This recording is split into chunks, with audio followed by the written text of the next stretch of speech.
जय हिंद दोस्तों। मैं शिव सर और आप देख रहे हैं शिव सर इंग्लिश क्लासेस में। आपका स्वागत है बहुत बहुत।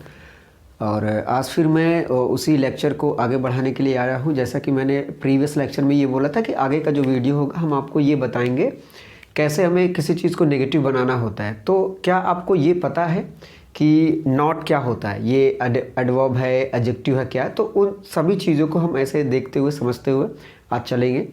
तो चलिए सबसे पहले हम आज बताते हैं कि कोई किसी भी सेंटेंस को अगर आपको नेगेटिव में बदलना हो तो आप क्या करें, या इंटेरोगेटिव में बदलना हो तो क्या करें।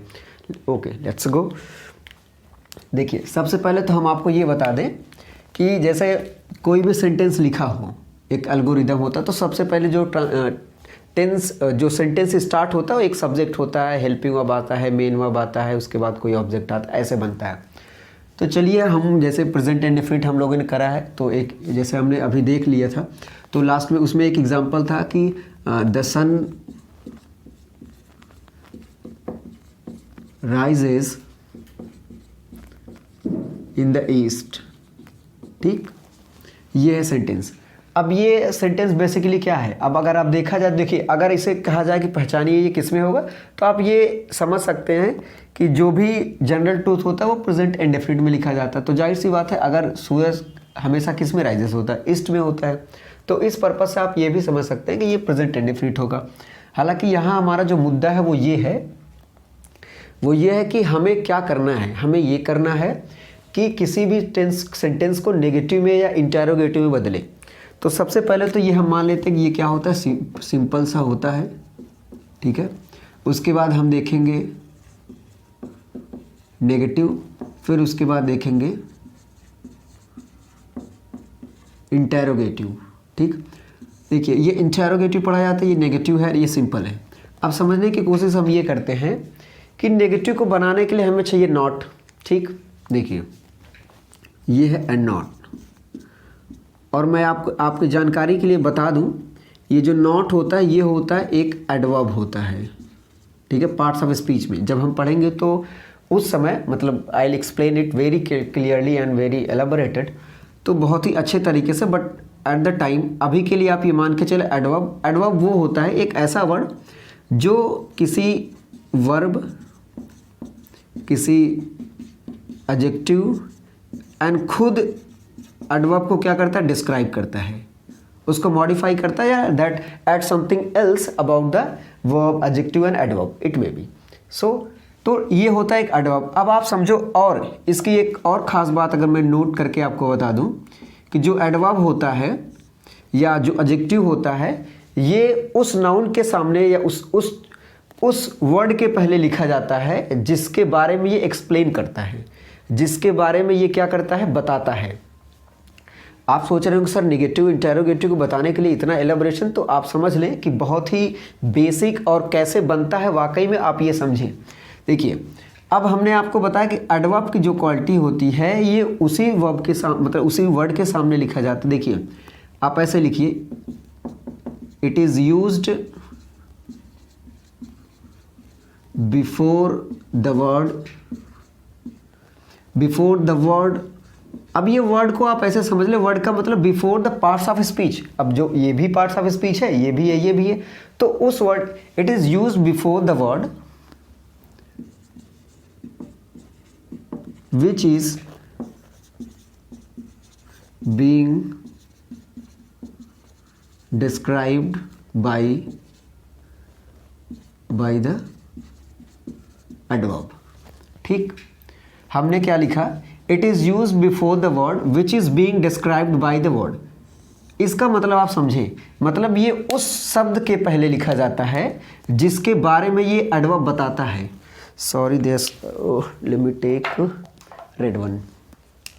देखिए, तो it is used before the word which is being described by the adverb. तो इस एडवर्ब जो जिसको क्या करता है, जिसको वो डिस्क्राइब करता है, उसी के पहले लिखते हैं। अब आप समझिए, जैसे अगर यही हमें लिखना हो, इसे नेगेटिव बनाना हो, तो जाहिर सी बात है ये प्रेजेंट सिंपल है, और इसका जो हेल्पिंग वर्ब होते do and does. Do base form है, तो जाहिर सी बात है वो प्लरल के लिए लगता है, मतलब सभी के लिए। लेकिन जब कभी भी हमें सिंगुलर सब्जेक्ट के साथ यूज़ करना पड़ता है तो जो वर्ब के दो फॉर्म्स होते हैं, बेस एंड सिंगुलर, तो सिंगुलर आपको बनाना पड़ेगा। हमने आपको बताया भी कैसे बनता है, मतलब बना दी। तो ये क्या है, जाहिर सी बात है ये सिंगुलर ही है, तो आप ये ऐसे लिखेंगे, the sun does not rise in the east. I hope कि it is looking to clear to you very clearly, I think. The sun does not rise in the east. अब इसे हमने क्या बनाया, नेगेटिव में बनाया। अब आप समझे मैं जो बताना चाहता हूँ। देखिए आप हमेशा भी ध्यान देंगे, जैसे आप देखेंगे कि पास्ट एंड डेफिनिट में डिड फॉर्म यूज़ होता है as a helping verb, and second form होता है सिंपल में यूज़ करने के लिए, और सेकेंड फॉर्म आप कह लीजिए कि वो बेसिक फॉर्म होता है एक तरीके से, तो वो सभी सब्जेक्ट के साथ यूज़ हो जाता है। अब आप समझें, the sun rises in the east, अब उसे हमने नेगेटिव बना दिया। अब जब कभी भी डज या डू या कोई भी हेल्पिंग वर्ब हो, जैसे मेरी बातों को ध्यान से सुनिए, मैं इसमें सिर्फ यही प्रेजेंट इंडेफिनिट का नहीं बता रहा हूँ कि ये अगर आप ये सीख गए तो प्रेजेंट इंडेफिनिट वाला ही सिर्फ आप बदल सकते हैं नेगेटिव इंटरोगेटिव, ऐसा नहीं है। ये बताने का पर्पज़ एक ही है, इस लेक्चर को अटेंड करने का एक ही पर्पज़ है कि आप चाहे टेंस को पढ़ें, चाहे मतलब प्राइमरी ऑक्सिलरीज का यूज़ करें, चाहे मॉडल ऑक्सिलरीज का मतलब कैन कुड का यूज़ करें, कुछ भी आप करें उसमें उसको अगर आपको नेगेटिव बनाना हुआ या इंटरोगेटिव बनाना है तो क्या करना होता है, ये आज का हमारा टॉपिक है और इसी टॉपिक पे हम डिस्कस कर रहे हैं यहाँ पर। तो समझे, अब हमने क्या कहा कि ये होता है एडवर्ब, और एडवर्ब की खास बात होती है, एडजेक्टिव की खास बात होती है, ये उन्हीं वर्ड के सामने लिखा जाता है, पहले लिखा जाता है जिसके बारे में ये डिस्क्राइब करते हैं। अब आप समझे, ये तो हो गया आपका हेल्पिंग वर्ब, ठीक। अब ये क्या है, नॉट। अब ये क्या है, वर्ब है। मेरी बात को समझ रहे हैं आप, ये वर्ब है।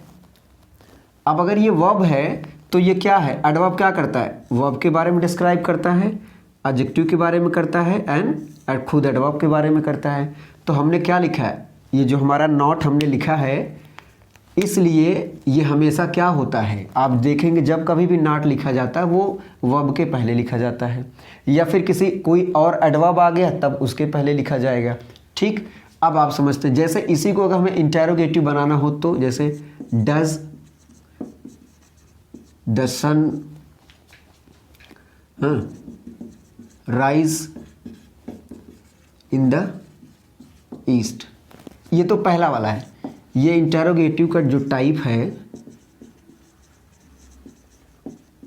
इंटरोगेटिव का फर्स्ट टाइप।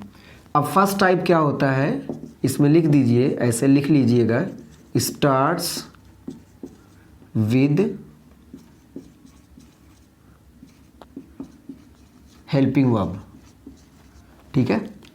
आप स्क्रीनशॉट या जो भी whatever you want you can do, whether you are writing और स्क्रीनशॉटिंग वॉट एवर। देखिए इंटरोगेटिव का फर्स्ट जो होता है starts with helping verb. I don't think it is very clear, so I am gonna erase it and write once again. So आप ये समझ लें कि हमें वो करना होता है, starts with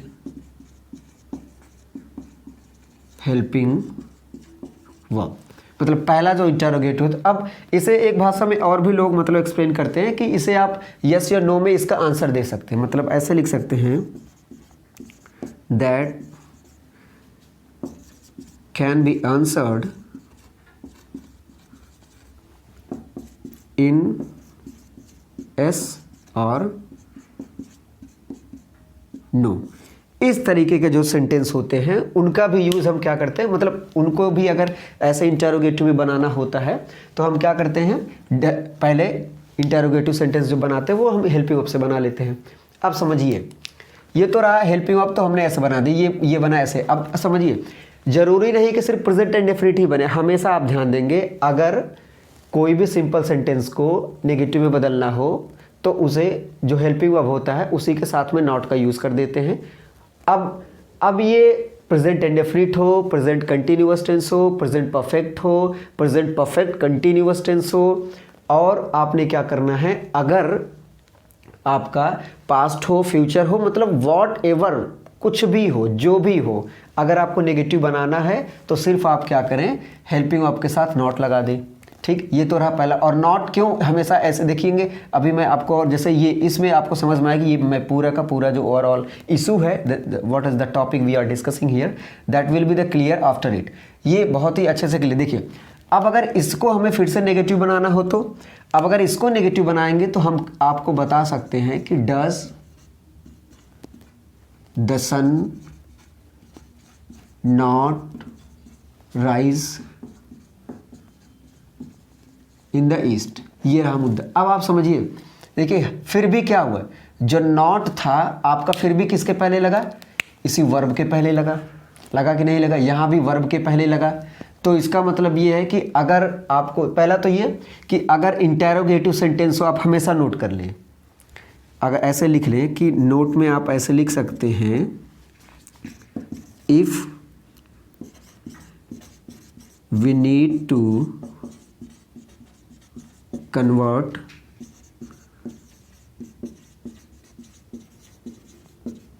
an interrogative sentence into negative sentence, just put the not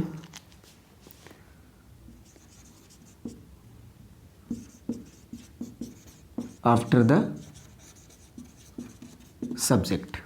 देखिए इसमें जो ध्यान दें, देखिए अगर हमें ज़रूरत है कोई इंटेरोगेट, कोई भी हो, एक इंटेरोगेटिव सेंटेंस को नेगेटिव सेंटेंस में बनाना, तो सिर्फ क्या करना आपको, जस्ट पुट द नॉट। ये हमने इसलिए कहा, मतलब यही इसी के बारे में तो बात कर रहे हैं हम, इसलिए हमने अंडरलाइन किया, just put the not after the subject.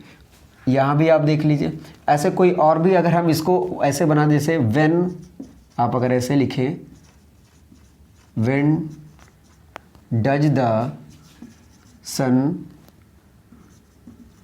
Rise in the east. अब ये जो दूसरा वाला सेंटेंस है इंटेरोगेटिव, आप ऐसे यहाँ पर लिख सकते हैं कि सेकेंड इंटेरोगेटिव क्या होता है, स्टार्ट्स विथ क्वेश्चन वर्ड। ठीक है, ये शॉर्ट में हमने लिखा है स्टार्ट विद क्वेश्चन वर्ड, मतलब कि जो दूसरा वाला होता है वो क्वेश्चन वर्ड से स्टार्ट होता है। तो ये ऐसे ही स्टार्ट हुआ। अब अगर इसे भी हम अगर नॉट में बनाना चाहें, तब भी हमें नॉट कहाँ लिखना पड़ेगी, यहीं। तो ये किसके बाद है, तो इसका मतलब ये है कि कोई भी, अब जरूरी नहीं कि सिर्फ प्रेजेंट इंडेफिनिट का, चाहे मॉडल हो, जैसे कैन, कुड, आउट, व्हाटएवर, कुछ भी हो, मतलब जितना भी हमें कुछ भी करना हो, जो भी सेंटेंस, जो भी आप पूरा ग्रामर में यूजेस पढ़ते हैं, कोई भी पढ़ते हैं, अगर उनको नेगेटिव ऐसे बनाना हो तो यही काम है, जरूरी नहीं सिर्फ यही हो। तो आप ऐसे समझ सकते हैं, the sun rises in the east, the sun does not rises. तो हमने क्या लगा, इसके पहले लगा, फिर इसके पहले, इसके पहले। अब बात आती है कि ये तो रहा कि भाई सिंपल सा था, तो आप ये मान के चलें कि आई होप कि आपको ये समझ में आया कि कोई भी सेंटेंस हो, whether that is present, past, future, modal auxiliaries, primary auxiliaries, whatever you are using, and you need to convert into negative sentence, that you can use these all the rules। तो ये सभी rules, या फिर एक तरीके से जो concept है, मैं रूल्स की बहुत ज़्यादा डिस्कस नहीं करूँगा, ये एक कॉन्सेप्ट मैंने बताया कि कैसे बनता है, नॉट हमें क्यों यही रखना पड़ता है। अगर आप पहले से जानते भाई ये आप यहाँ सन के बाद पहले लिख दो, क्यों नहीं लिखते, लेकिन ये क्या करता है, एडवर्ब है तो उसके बाद ही आना चाहिए। अब मैं जैसे इसी को अगर बनाना हो, नॉट ऑलवेज राइज, अगर आप ऐसे करेंगे तो क्या, देखिए, अच्छा ठीक है, मैं आपको एक और एग्जांपल देता हूँ। जैसे ये आप एडजेक्टिव समझे, वर्ब समझे, एडवर्ब समझे, मतलब ये इसको विशेषता बताता है। कई बार क्या होता है, हमारे पास होता है कुछ compound helping verb. Compound helping verb क्या है, जैसे आप देखेंगे हैज़ बीन, हैव बीन, ठीक है, हैज़ बीन, हैव बीन, और आगे आप ये भी देखेंगे will have been, shall have. अच्छा, ये मैंने तिरछा लिख दिया है, तो हम यहाँ पर डिस्कस कर लेते हैं। देखिए आप, ठीक है, वही है, कोई दिक्कत नहीं, आप लिख सकते हैं। थोड़ी सी यही आदत है कि मैं इधर से उधर लिखता हूँ। फिलहाल आप समझ सकते हैं हैज़ बीन, हैव बीन। देखिए अब हम समझते हैं जो इस कंपाउंड जो वर्ब है, सभी हेल्पिंग वर्ब है, उसमें एक प्रिंसिपल वर्ड है। प्रिंसिपल वर्ड का मतलब जो मुख्य का मतलब जो लगातार कंसिस्टेंटली यूजेस होते आ रहे हैं। जैसे आप देखेंगे कि जब फ्यूचर शुरू होता है तभी से क्या होता है, विल आता है। अब इसी के आगे हम क्या कर देते हैं, अगर ये इंडेफिनिट है तो विल ही रहता है, और अगर ये कंटिन्यूअस बनता है तो यही हो जाता है क्या, विल बी। अगर ये परफेक्ट होता है तो हम क्या लिख देते हैं, विल हैव लिख देते हैं। और कंटिन्यूअस जब बनता है, परफेक्ट कंटिन्यूअस टेंस, ये हो जाता है विल हैव बीन। अब आप हमेशा ध्यान देंगे कि जब कभी भी ऐसे कंपाउंड वर्ब आ जाएं तो उसमें जो प्रिंसिपल वर्ड होता है, प्रिंसिपल वर्ड का मतलब जो हेड हो, जो मुख्य हो, वो क्या है, वो अगर आप देख पा रहे हो तो ये है विल, यहाँ भी विल, यहाँ मतलब कंसिस्टेंटली यही मेन है, बेस फॉर्म है। प्रोबेबिलिटी के लिए जो वर्ड यूज नहीं, बेस फॉर्म है। तो इनमें से जो बेस फॉर्म्स होते हैं, जैसे ये बेस फॉर्म है, ये बेस फॉर्म है, हालांकि सिंगुलर के लिए यही बेस फॉर्म है भाई, ये बेस फॉर्म को हमने सिंगुलर बनाया है, लेकिन वो काम तो कर रहा है मुख्य वाला ही। तो इनको अगर नेगेटिव बनाना होता है तो वो उसी जस्ट बेस फॉर्म जो होता है, जो प्रिंसिपल वर्ड होता है, उसी के बाद हम नॉट लगाते हैं। जैसे अगर इसको हमें नॉट में बदलना होगा, अगर इसे नॉट में यूज़ करना होगा तो हम लिखेंगे विल नॉट हैव बीन। ठीक, ये हो गया। और इसको अगर लिखेंगे तो हम क्या लिख सकते हैं, इसको लिखेंगे वही विल नॉट हैव।